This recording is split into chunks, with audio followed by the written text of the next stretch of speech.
Southern Weekend, we're heading to the Big Easy. Feel that New Orleans vibe, baby.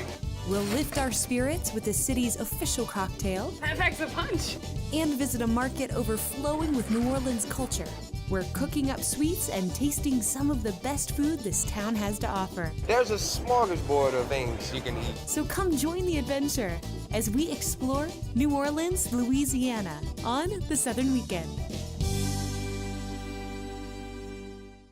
I'm Molly McKinney. I travel across the South meeting amazing people. We're dancing, we're having a good time with it. Tasting delicious food. That is outstanding. And exploring great new places to visit. I love weekends in the South, and I think you will too. Let's go check it out. So come join the adventure as we start the Southern Weekend.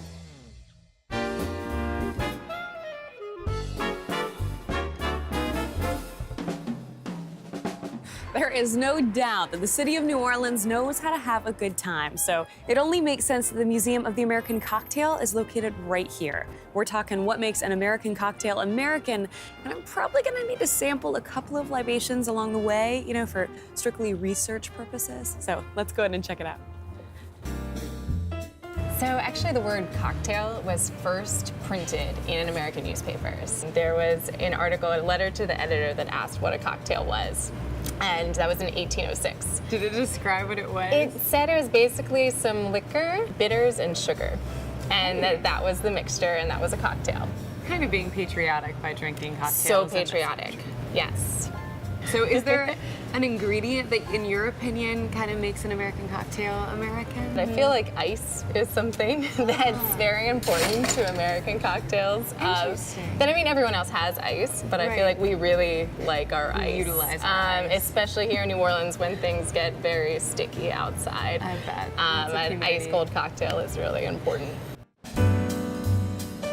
A lot of regions take pride in kind of their specialty cocktail. Yeah. Does New Orleans have a cocktail like that? Definitely actually has an official city cocktail. So I'm expecting to say like the Hurricane or something. No, it's actually the Mardi- Sazerac. It's the Sazerac, which is a really classic, very simple cocktail that was invented in the 1830s by a pharmacist, actually, the original recipe. So it has medicinal purpose. It's very medicinal.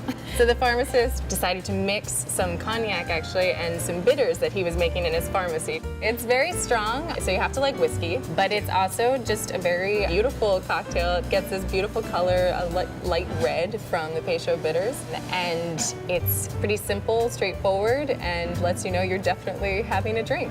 Well, I know it's only 9 a.m. in New Orleans, but I feel like we should just try it. We call them eye openers here. So Let's you have wake an up. eye opener. Hey, Morning, Larry. ladies. I'm gonna make you a Sazerac. Open your eyes, brighten them for the long day that we have. Got a long day ahead. Yes. Yeah, so first we start out with rye. It's a little spicier than regular bourbon, has a nice flavor. Bourbon would be a little sweet. And then this is the Peychaud bitters that I was mentioning. See, they're nice, bright red. Beautiful color. Yeah, and we've got some sugar cubes in there. Sugar in Louisiana has always been a very important product. Got that, we have tons of ice to make it nice and cold because you don't want warm whiskey. Making it nice and chilly for us. And then this What is that?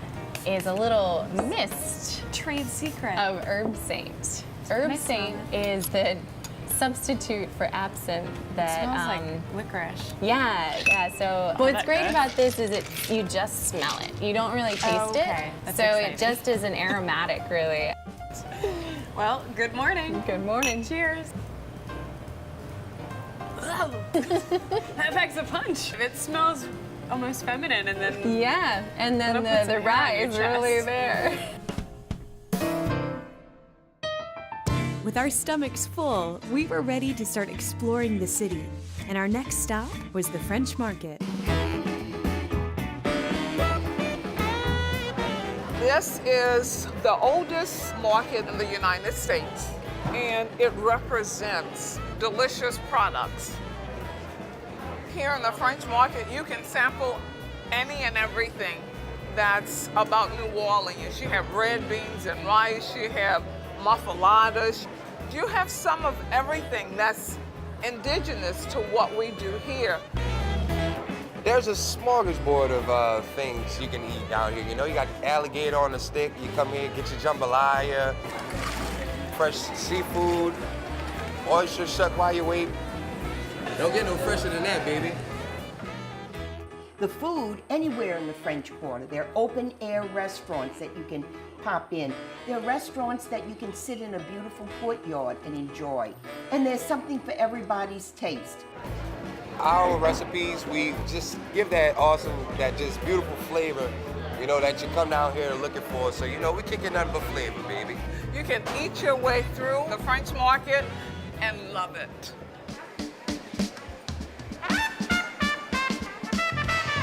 Being part of the French market community is fun because we start with, say, Café du Monde, where you can get your beignets and you get excited, you know, with all of that.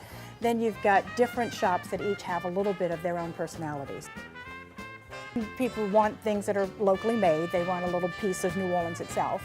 And they like everything from the jazz pieces to locally made jewelry, a lot of influence with the oysters or the seafood that we do here. So it's a great mix for all of the tourists that come through New Orleans.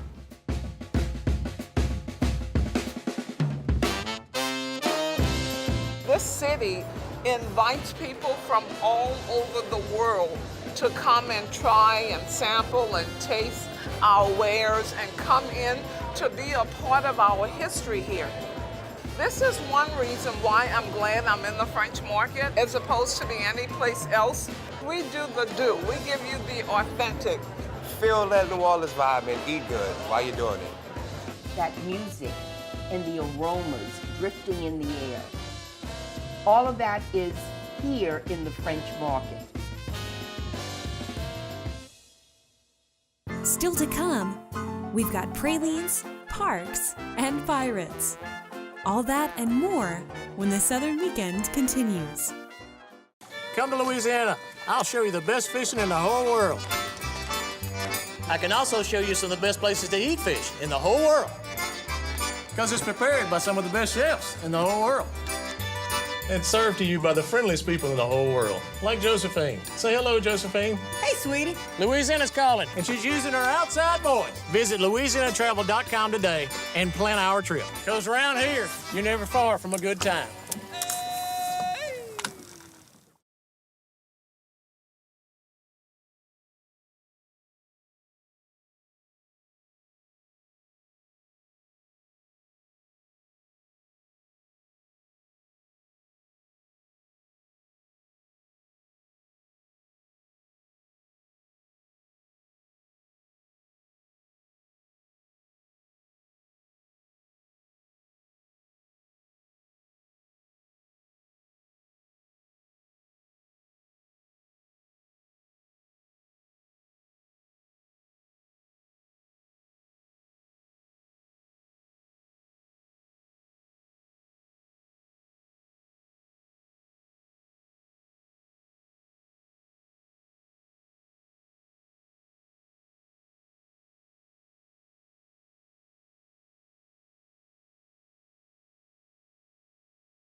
Welcome back to the Southern Weekend. We're in New Orleans visiting the French market.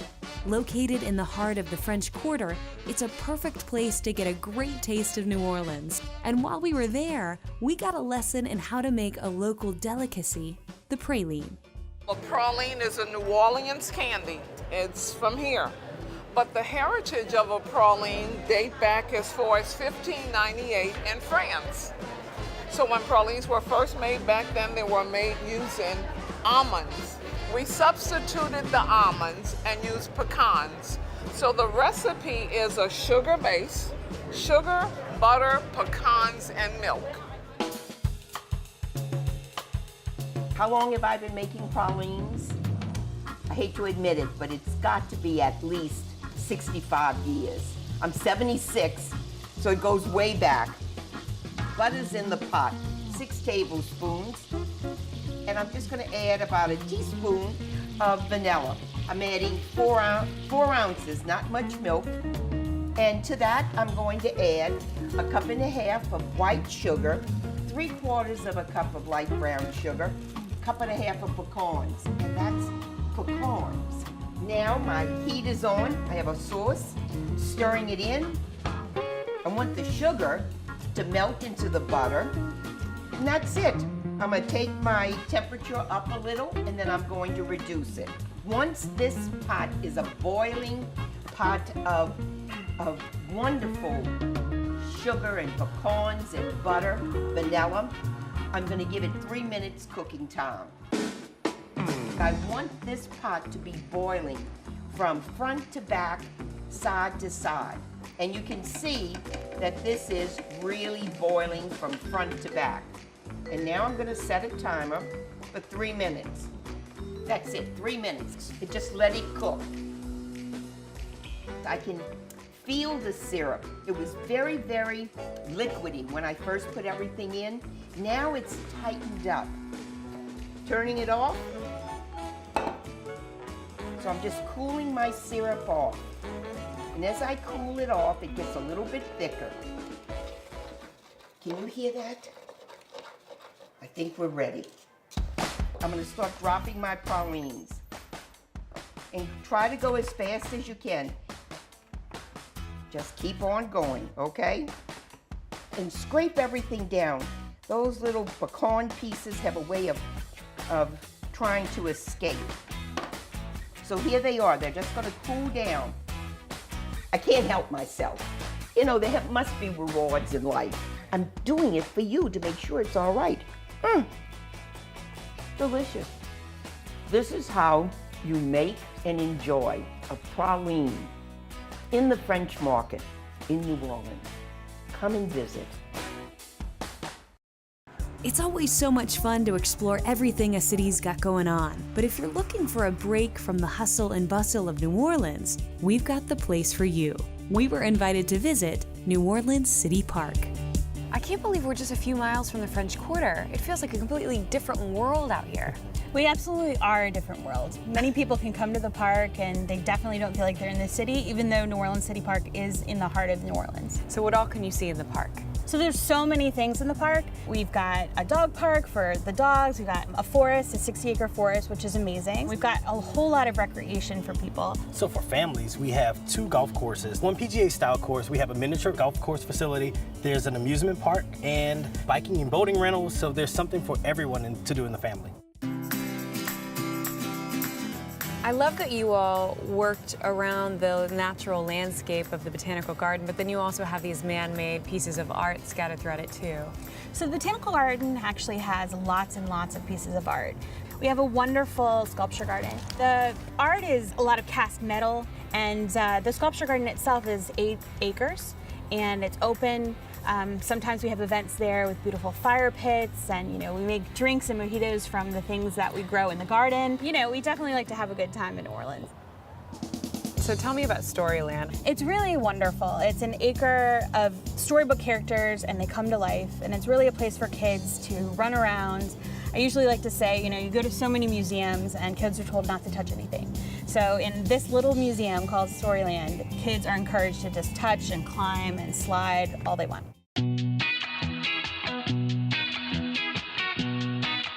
Look at this pumpkin carriage.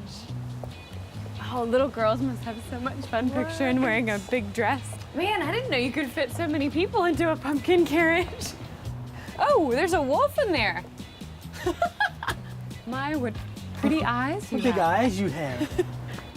What is this one from? That's Mother Goose. Mother Goose. These are your piggies. They look like they want a hug. Do kids come up and hug them? Oh, definitely. I'll go in for it. This must be the dragon slide. The dragon slide. Oh my God. What a landing! You got some speed. That got my tummy a little bit. You got all 10s. That was great. That was awesome. Can we ride on it now? Absolutely. Really? You want to still ride on this? Oh, yeah. All right, I choose this one. All right, I guess I'll get in the middle. And I'm gonna sit in the chariot. All aboard. Oh, you're rising up. I'm coming down. You're going down. It does get moving. Whoa. That was so enjoyable. Who knew that they're just as fun now as they were when we were kids? Coming up, A trip to New Orleans isn't complete without sampling some delicious food. Get ready for beignets, oysters, redfish, and gator? That and more when the Southern Weekend continues.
New Orleans is known for its fresh seafood prepared in Cajun and Creole traditions, and we found a spot that's been serving up fresh fish, oysters, and even gator for more than 25 years. So I had the chance to sit down with Chef Kenny Cornyn at Oceana to get a true taste of New Orleans.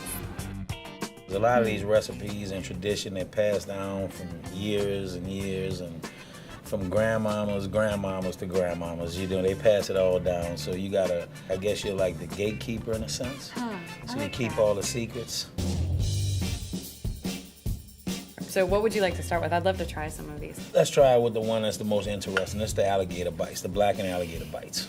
Tell you a little bit about those. You can really only eat the tail meat. It has to be marinated from 24 to 48 hours, and we do ours in Italian dressing. Is that because it wouldn't be tender enough? Oh yeah, it'll be very, very tough. Okay, I'm gonna go in. There you go. Do you have people that come as tourists and they don't want to try it and they're nervous to try alligator? Some people are, but I always tell them you better eat him before you eat you. So they got it from there. It does taste like chicken. Yeah, it'll surprise I really you. like the seasonings you put on that. There's a little bit of pepper, but not too spicy. This is our char-grilled oysters here. We get them in fresh every day. They're Louisiana Blue Point oysters. So they're real local. Oh yeah, in Louisiana you can do them all year round because you have a mixture of fresh water and salt water, which gives you a brackish water. Right. So you can farm raise these. So if you want oysters all year round, you need to come to New Orleans. That's right, come to New Orleans. And so you have different ways of preparing them, or is it different sauces, or? Well, we do prepare them different ways. These are char-grilled. We do deep fry them, which is my personal favorite.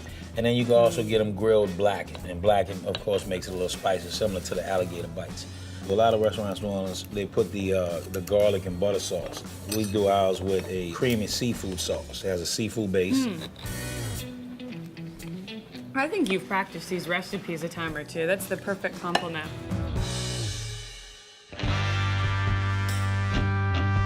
But this is the Feast of Existence, the redfish pontchartrain. We derived the name, one, from all the seafood that's on it, two, one of the largest lakes in the state, that is Lake Pontchartrain.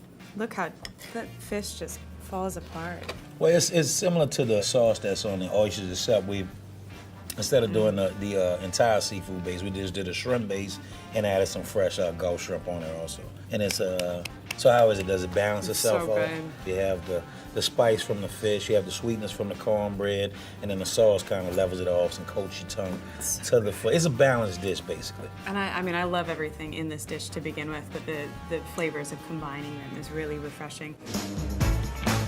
Well, I tell you what, as a consumer, I am so grateful for all the flavors that have influxed New Orleans over this past time. It really is like a melting pot.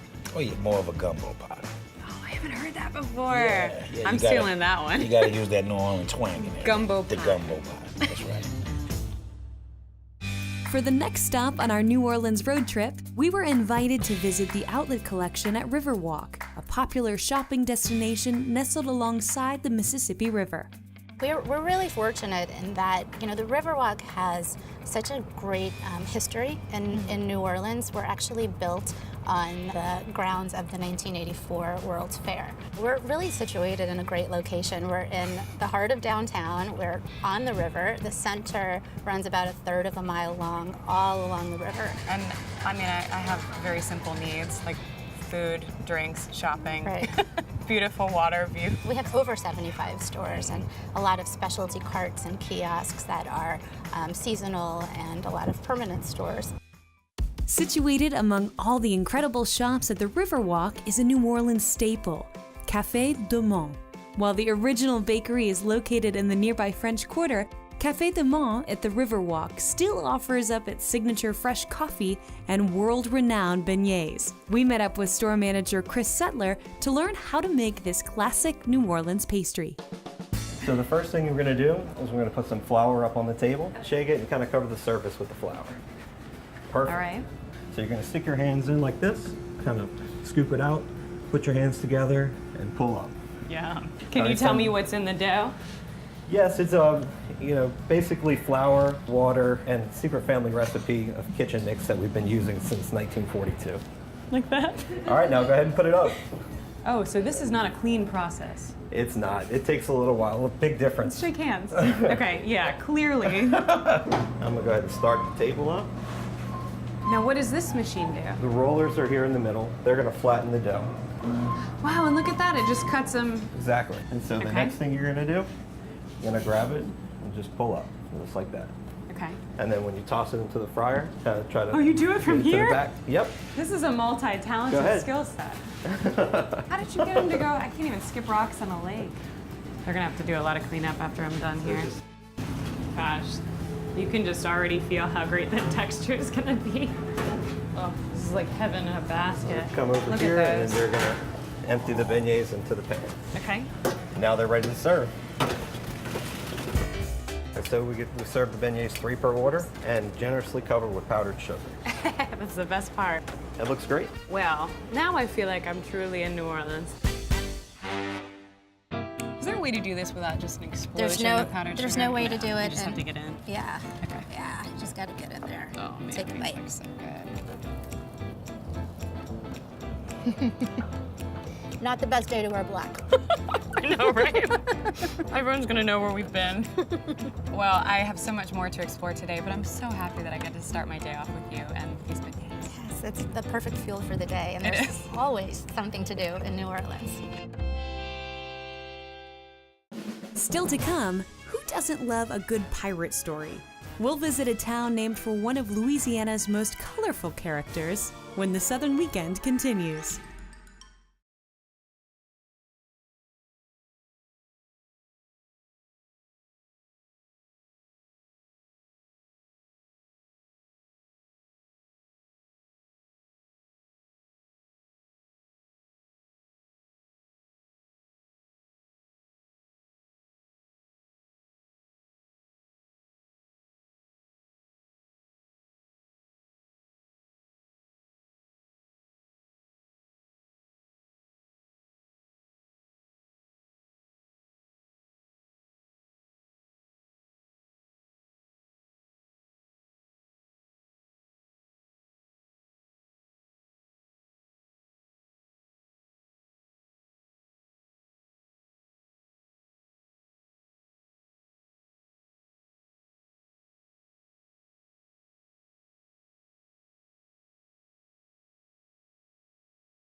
For the last stop on this Southern Weekend road trip, we were invited to travel just outside New Orleans to visit a town known for its amazing fishing, its natural beauty, and the fact that it's named after a pirate who's one of the most fascinating figures in Louisiana history, the town of Jean Lafitte. When you drive to Lafitte, Louisiana, you're 25 minutes from New Orleans, and it's a different world.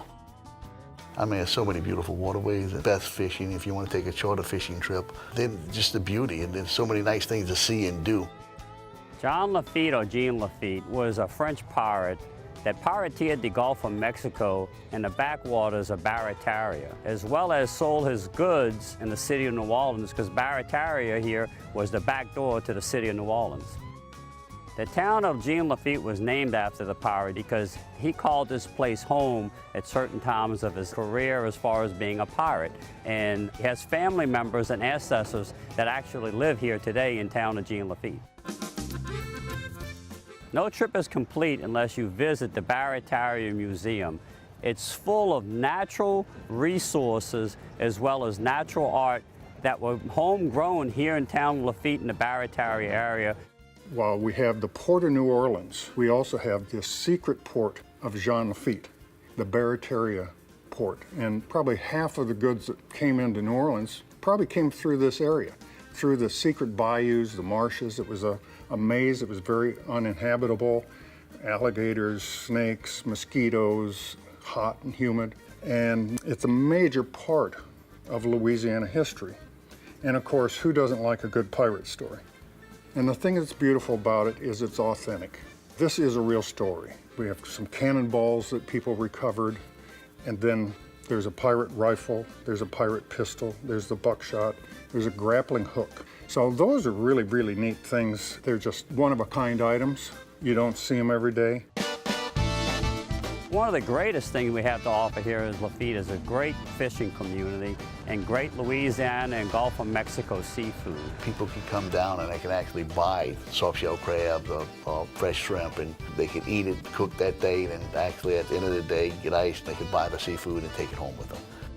You can even discover the unique wildlife that call Lafitte home. There's the Jean Lafitte National Park, which has the Barataria unit. There are about 3 or 4 different trails over there. Each trail has a different feel.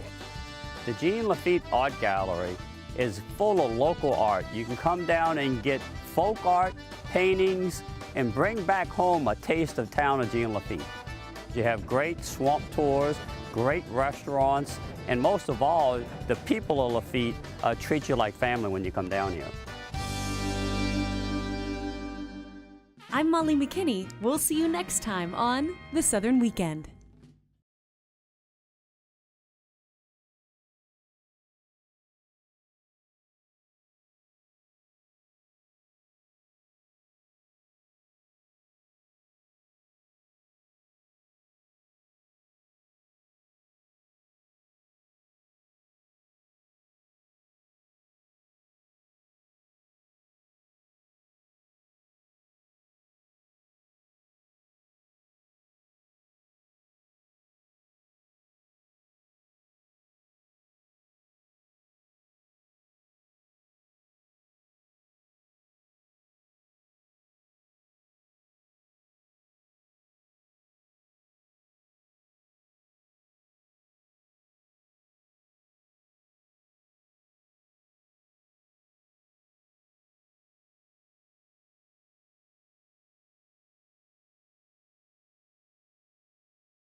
This Southern Weekend, we're on a road trip that will take your breath away. Why don't you have a seat? No, really? We'll take flight with some birds of prey.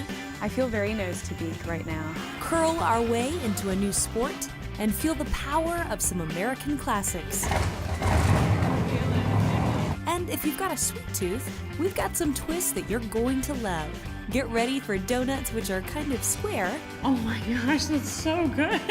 And ice cream that's on a roll. So come join the adventure. That's part of the learning. I'm fired up. Let's do it again. As we explore Charlotte, North Carolina on The Southern Weekend.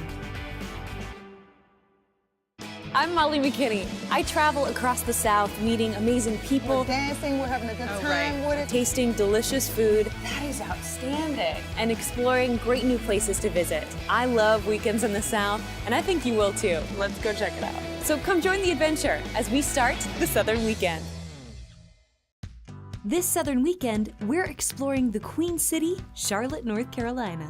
It's one of the most dynamic and diverse places to visit in the South, from major tourist attractions like the NASCAR Hall of Fame to plenty of small, quirky neighborhoods perfect for strolling around. It's also home to a delicious growing food scene, so we're starting the road trip with a breakfast treat, some amazing donuts at a place called Your Mom's. I mean, this is not your average everyday donut shop. No, not at all. Yeah, we like to do things differently here for sure. So how do you come up with the recipes for all the different donuts that you make? I hate recipes, so Really? we just roll in the back and throw stuff together. Yeah, and when it tastes good, then we're done. That's sort of how we play. We like to just sort of wing it every That's week. more like art, though, than even winging it. I'm sure if I got back there and whipped some stuff together, nobody would want to eat it. If you add powdered sugar to anything, it tastes good. We have to decorate them. Would you like to help? Oh, really? Yeah. I'd love to help. Let's go. Do we get to eat them after that? Of course.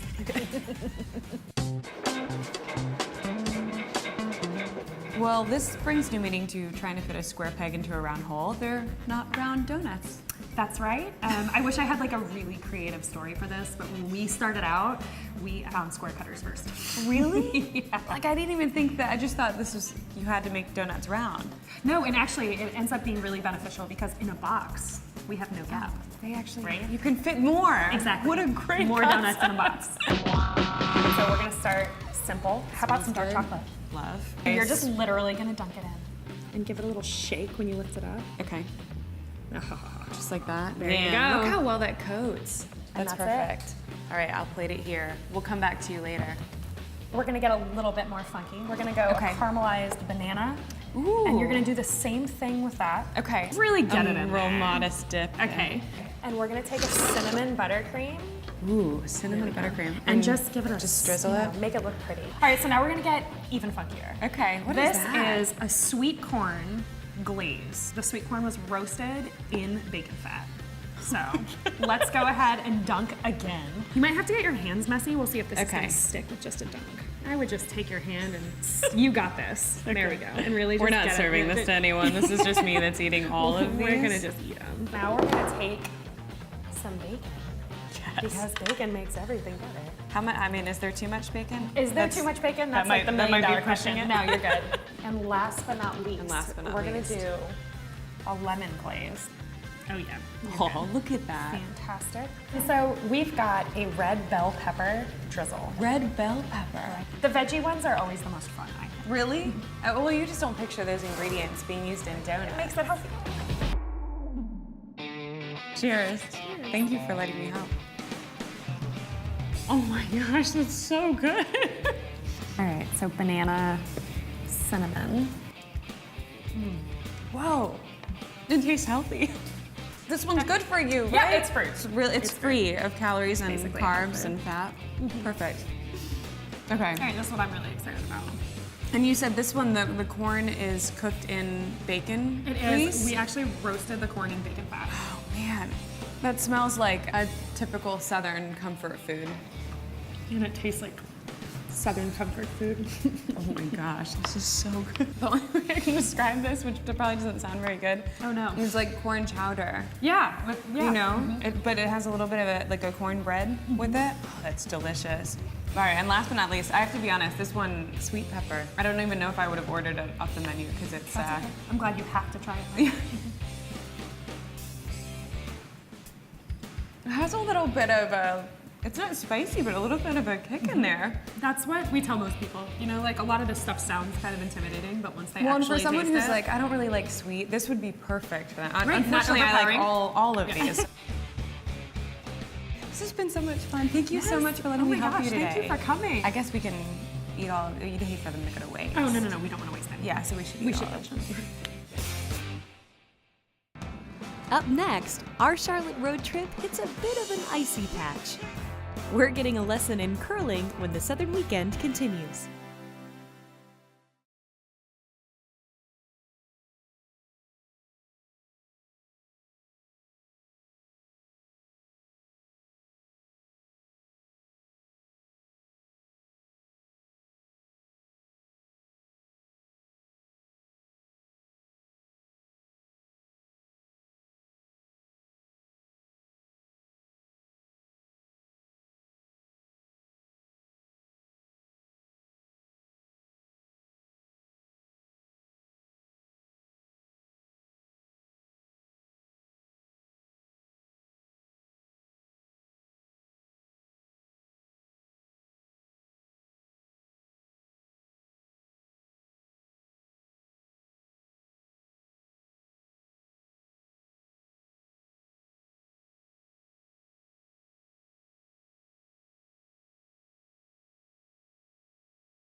People from all over the world call the Queen City home. And even though we're in the South, you can still feel the influence of our northern neighbors at our next location.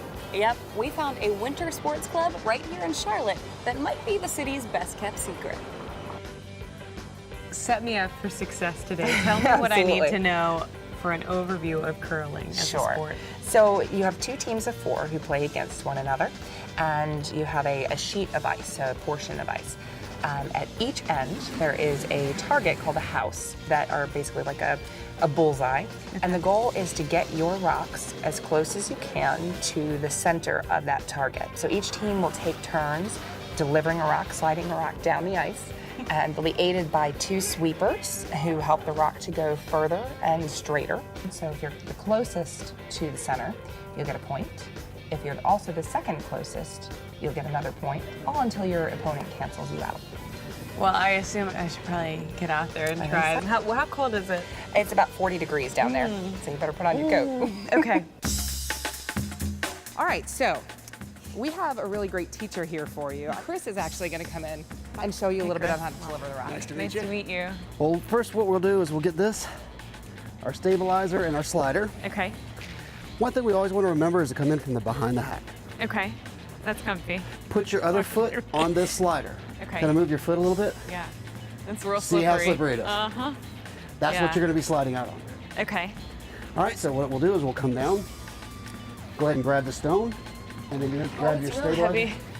It's 42 pounds. Yeah. It's heavy. All right, so basically 3 steps.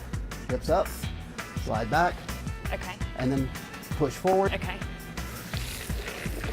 Just like that. That was great. For most folks on the first try fall, so you might be a natural. Hey. So what I want you to do this time is I want you to come further out. Let's see what I can do. All right, you ready? Yep. So 1, 2, 3. Perfect. It's great. You did a great job. Guess what? You're curling. It's happening. It's happening. There's a reason they call it curling. We actually put a spin, whether it be a clockwise or counterclockwise turn. And what that does is kind of like bowling when you're curving the ball into the pocket.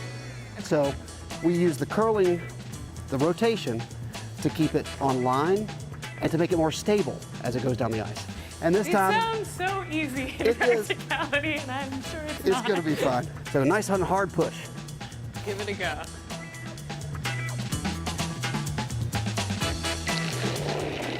There you go. I'll just be here. So obviously that went through. And That that's was just too hard? Too hard. Man. You don't have to throw it really hard down the ice. It is that finesse game. Okay. Let's do That's it again. part of the learning. I'm fired up Let's now. do it again.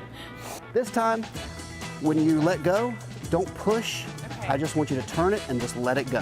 All right, let's give it a go. You all ready?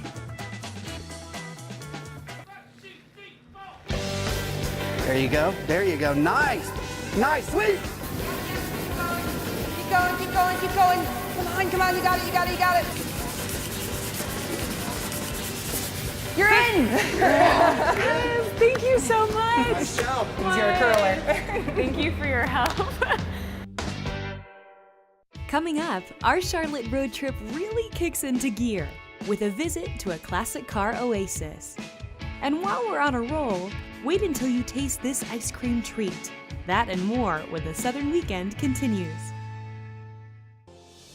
The concept behind Robert Trent Jones Golf Trail was to develop a venue using golf to bring people to come to Alabama, stay for a few days, obviously enjoy world-class golf, but enjoy the hospitality of the entire state. You can travel from the north to the south of the state and be able to stop every couple of hours and hit one of the sites. And what's really neat is that all the sites are different. You see all the different topography that Alabama has to offer. Yeah, the golf courses are just spectacular. It was the vision of Dr. Bronner and RSA to build world-class facilities as far south as Mobile and Point Clear, as far north as the Shoals area, so that people who came to experience the trail would experience a little bit more about the state of Alabama, a region that's known for Southern hospitality. And since these hotels have become operational, They've won basically every award under the sun. One of the things we focus on at all of our resorts and we take pride in is using ingredients and products from the state. And I think when you couple that with the unique experiences of our chefs and the bounty of the state of Alabama, you can get a truly one-of-a-kind of experience you can't get anywhere else. The spas fit into the trail is kind of a full encompassing experience. Coming to the resort, staying, dining in our restaurants, golfing, and then as the most important things, recovering from the long courses that we have. When you look at 25 years, the mission from the very beginning was to build world-class golf courses and maintain them as such. You know, the over 1,000 employees of the trail are focused on every day the legacy of 25 years of doing things right for all of our constituents. The people that come to Alabama to experience the trail, whether they're going back to Michigan or Pennsylvania or England or Germany, they're telling great stories about Alabama. We just take such great pride in that.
Welcome back to the Southern Weekend. With its rich history of racing, Charlotte is a popular destination for car enthusiasts. And during our trip to the Charlotte area, we were invited to visit Paramount Classic Cars. It's part dealership, part classic car museum, and we had to go for a ride. Wow, this is impressive. This is a lot more than just a business. This is clearly a passion for you. Well, it really is. I guess it's every boy's dream come true to be able to have some muscle cars. And this isn't just some, this is a large collection of muscle cars. There's a few in here that we like. So tell me about this car. Here's a classic, a 1957 Chevy Bel Air convertible. It's beautiful. It's a piece of art, is what it is. Absolutely. What was it about the 50s, the 60s? I mean, it seems like that was the golden era of cars where people just never lost their affinity for them. You know, I think they're so classic, the design. You have a lot of chrome, you have the big fins on this particular car. Back then, you know, you could work on a car yourself. It wasn't very complicated, and so people, you know, it was a car that they could work on, they could tweak it a little bit. And it was a part of them. It was a part of them.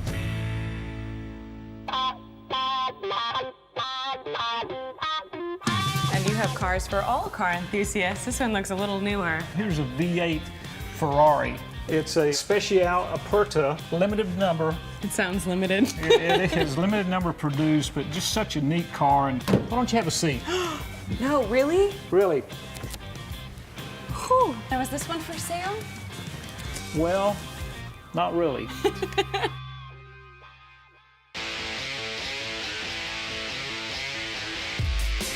One of the things I always notice when comparing classic cars to the cars of today is the engines sound way cooler. Would you like to hear the sound of one? Heck yes. All right, let's do it.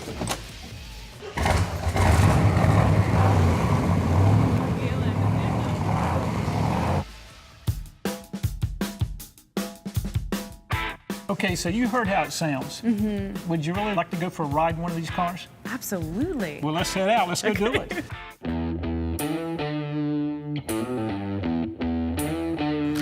I didn't know you were going to pick this one. Well, you were able to hear the American muscle car, so now you're going to get to hear and ride in the Ferrari. Italian muscle. Yeah, the Italian Ferrari muscle car. Let me open this door for you. Thank you and very we'll much. hop right in and go for a great drive. Thank you. Yeah, Probably that's going to want to put the seatbelt on for this drive. We'll hit the paddle shift here, Okay. and away we go. Let's do it. Let's All see right. what this baby can do.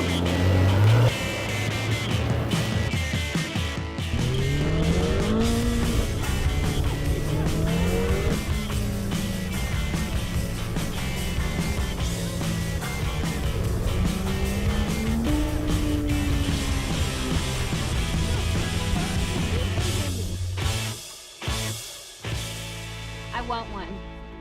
Yeah, I do now. It may not be summer anymore, but ice cream never goes out of season. We have a local version of the Southern Weekend in Charlotte called the Queen City Weekend, and they've rolled into an ice cream craze that's taking the area by storm. Everybody comes and watches, and it looks like magic from the outside because the ice cream just starts off liquid form and turns into ice cream in a few seconds. Almost ready to roll. Hi, I'm Ernesto Arena, and I'm the co-owner of Jolly Rolls Ice Cream. So when we came across the concept, there was no rolled ice cream places in Charlotte, and we were really excited to be the first. The ice cream making process is very time sensitive, and it's very delicate because the plates are freezing so fast. Whatever ingredients are in your ice cream completely changes the consistency and freezing point of the ice cream. You have to regulate the temperature down to that perfect rolling temperature, because if it's too cold, it'll shatter, and if it's not cold enough, it won't roll. So it's right in between this small window of opportunity.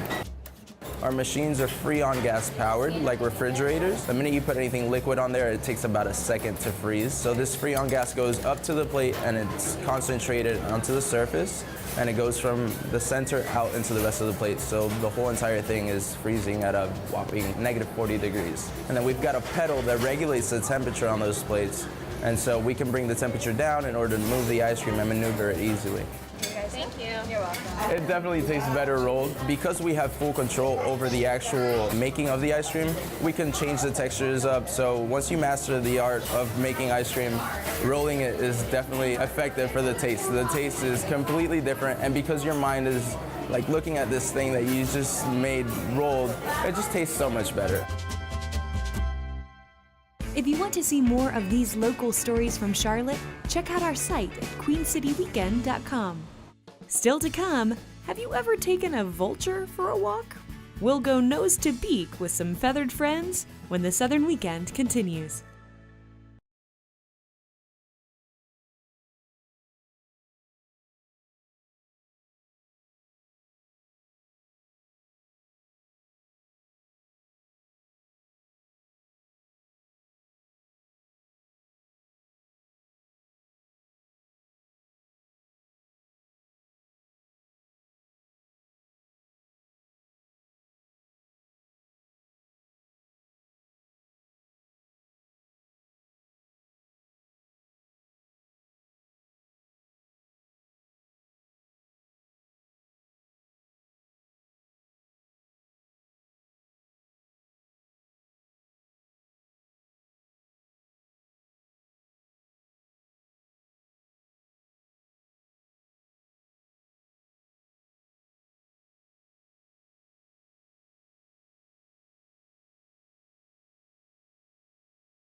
We met some folks recently who like to get their human visitors nose to beak with their feathered residents.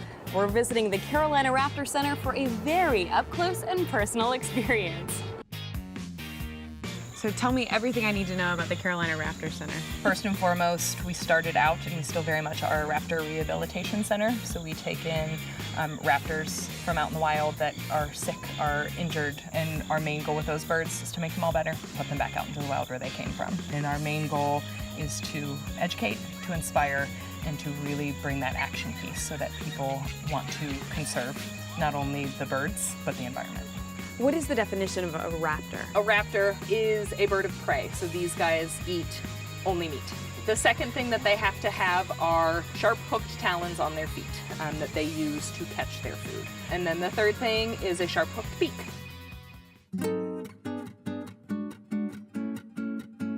Well, this is a first for me. I've taken my dog for many walks, but I've never taken a vulture for a walk before.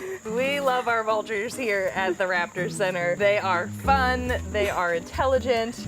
I don't think that's a common knowledge it's not. thing. I would never think of a vulture as being one of the more intelligent bird species. Right. They really are. We like to say they have the learning capacity of about a 2, maybe 3-year-old child. Wow. And so training with them is really fun. It's the stick with the tennis ball on the end. So you saw Colleen just put that down. Right. He ran over, he touched it, and then he got his reward. So that is his target stick. So they are very so clean. Comical to watch. We So lovingly funny. refer to them as like our little clowns They because really are. they have really great fun personalities.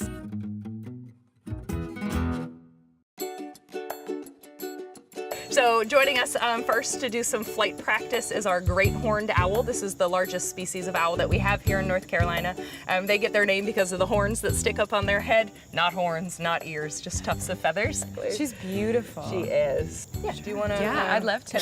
Yeah. You'll face towards Kristen, and Colleen's going to come over and she's just going to do that, kind of close your fist like that. Hello. Good. All right, now you can turn. Yeah. Thank you, Willow.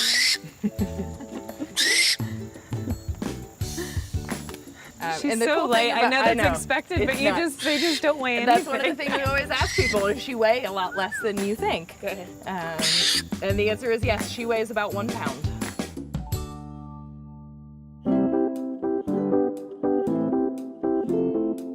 Slight difference in size between the other Yeah, birds we've seen little bit. today. Hi there. Gosh, what a beautiful bird. So who is this? This is Zalati, and he is a golden eagle, and we love them. They are awesome birds. He is one of our oldest residents. He is about to turn 34 years old. He has a very beautiful voice. That's beautiful.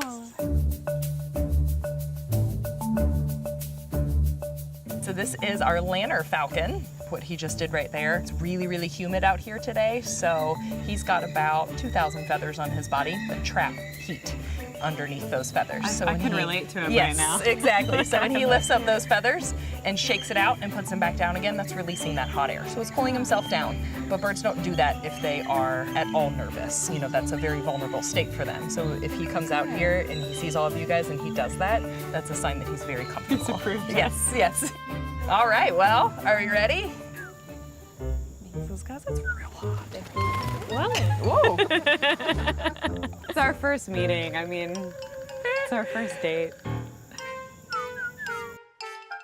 There we go. Good boy. I feel very nose to beak right now.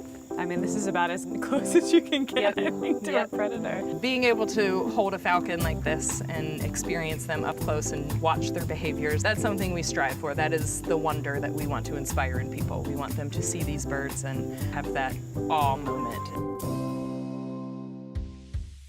Well, that's it for our Southern road trip in Charlotte, North Carolina. I'm Molly McKinney. Thank you so much for watching, and we'll see you next time on The Southern Weekend.